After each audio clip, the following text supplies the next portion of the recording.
From various types of traditional Japanese buildings we can identify two distinct routes: prehistoric dwellings and Buddhist architecture that came from China.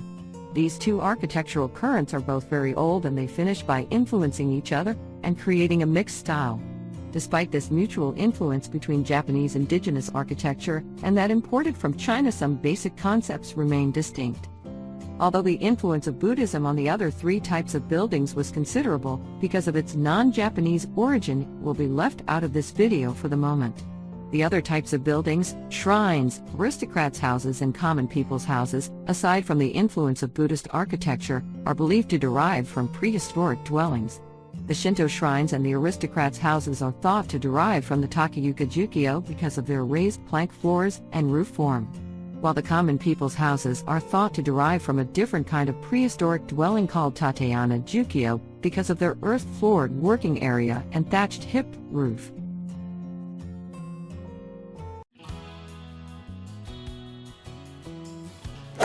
Knowledge about primitive architecture is still quite limited. The earliest type of house about which there is much information is the pit dwelling or Tateana Jukyo. It is supposed to have been built by digging a circular pit or rectangular one with rounded edges, 50 or 60 centimeters deep and 5 to 7 meters in diameter, then covering it with a steep thatched hip roof. This kind of prehistoric building is believed to have been the prototype for the later common people's houses.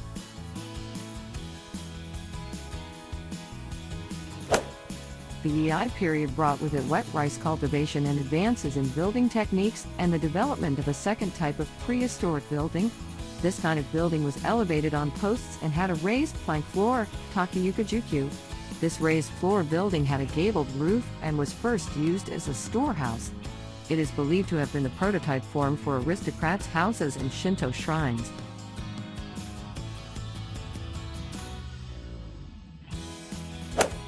The aristocrats' houses are also thought to have derived from the second type of prehistoric dwelling, the Takayuka Jukyo, and to originally have had a gabled roof.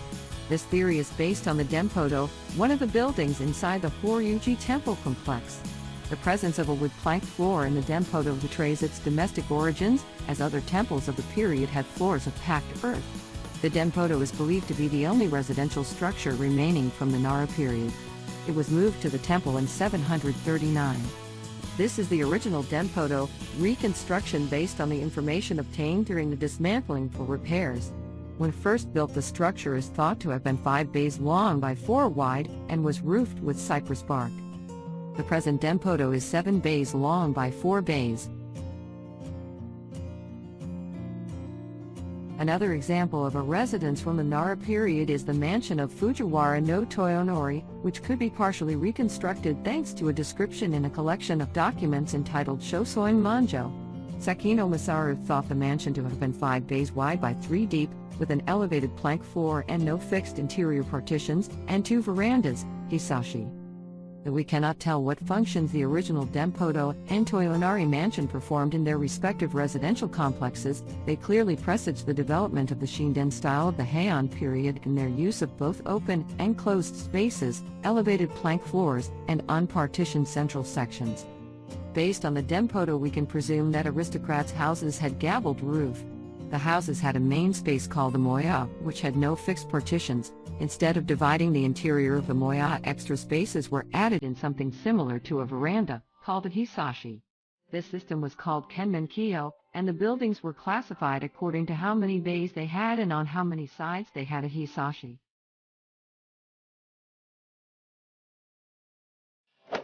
Kenmenkiho was a structural system developed from antiquity and applied in both aristocrats' houses and Buddhist temples.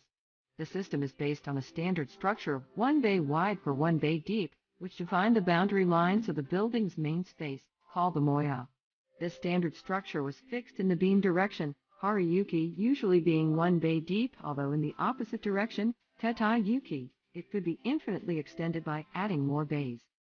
Another process adopted to enlarge the inner space was the addition of a substructure, a hisashi, around the moya. Based on this system, the buildings were classified according to how many bays wide they were and on how many sides of the moya hisashi were added, with a fixed depth as mentioned. A consequence of this system was that very long buildings were built, the Sanjusan Jendo, 33 Bays Hall in Kyoto is a good example. The addition of hisashi around the four sides of the moya resulted in an alteration to the original gable roof form. The addition of the hisashi roofs to the main moya gabled roof resulted in a hipped and gabled roof. This process can be recognized in the Kyoto Gosho Palace roof, where we can see steps on the roof showing exactly the boundary lines of the moya and the hisashi. This kind of roof is called shikoro buki because it resembles to a samurai's helmet, shikoro.